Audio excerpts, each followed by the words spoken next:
کم یو انسان چې د سورت یاسین تلاوت کوي الله جل جلاله هغه ته کم قسم انعامونه او کم قسم مرتبه ورکړې ده نن به زه د هغې بیان کوم دا ترمذی شریف ته دریم جلد ابواب فضائل القرآن حدیث نمبر 2895 نمبر حدیث थे د حضرت انس رضی الله تعالی عنہ روایت تی فرمائی وی رسول الله صلی الله علیه وسلم مبارک او فرمایل ان لكل شيء قلبا یقینا د ار یو سیز د پاره یو زړه وي ان لكل شيء قلبا د هر یو سیز د پاره زړه وي وقلب القرآن یاسین او د قرآن مجید زړه هغه سورت یاسین دی ومن قرأ یاسین کم یو انسان چې سورت یاسین ولستلو كتب الله له بقراءتها قراءة القرآن 10 مرات الله جل جلاله بدتا د سورت یاسین په تلاوت باندې دومره اجر ورکوي لکه یو انسان چې 10 ځله قرآن مجید ووایي څومره اجر به ورته رب العالمین ورکوي دومره اجر الله جل جلاله هغه کس ته ورکوي کوم کس چې د سورت یاسین تلاوت وکړي دغه رنګ په یو روایت کې راځي چې کم یو انسان د ورځې په شروع کې د سورت یاسین تلاوت وکړي الله جل جلاله به د دغه ورځې تمام ضرورتونه پوره کړي او په بل روایت کې راځي که یو انسان په یو نشست په یو ناسته کې کینی او یو 40 ځله سورت یاسین ووایي چې څه حاجت د پاره دعا وکړه الله به هغه دعا قبول کړي دویم نمبر فضیلت په تاسو ته د سورت الکهف چې سورت کهف تلاوت کم انسان کوي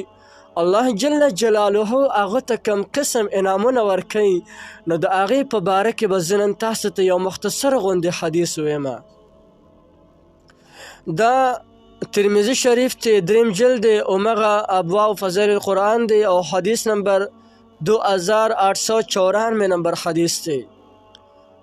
عن ابي الدرداء عن النبي صلى الله عليه وسلم قال من قرأ 3 آيات من اول الكهف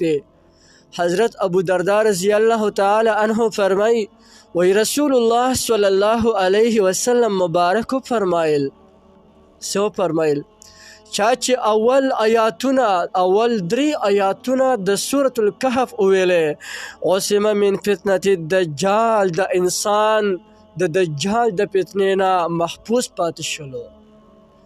د سورة الکهف ډیر زیات فضایل په احادیث مبارکو کې راغلي دي په نور روایاتو کې هم راغلي دي خو لیکن خصوصا د ټولو لوی فضیلت دا دی چې کم انسان د سورت الکهف تلاوت کوي د انسان د دجال د فتنې نه محفوظ پاتې شلو او کوم یو انسان چې د جمعې د مانځه نه پس د سورت الکهف د هغې تلاوت وکړي نو الله جل جلاله به د انسان په دغه هفته کې د تمام فتنو او فسادونو نه محفوظ ساتي او که چرته په دغه هفته کې دجال رووتو الله جل جلاله به د دجال د فتنې نه هم محفوظ ساتي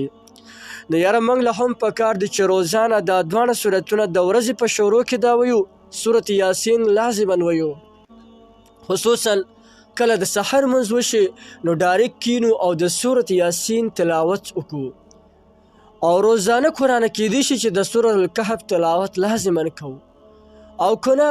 روزانه موږ ته ګران دی نو بیا خصوصا اهتمام وکړو چې د جمعې په ورځ باندې به د سورت الکهف تلاوت لازما کوو الله دې په دې عمل کولو توفیق راکړي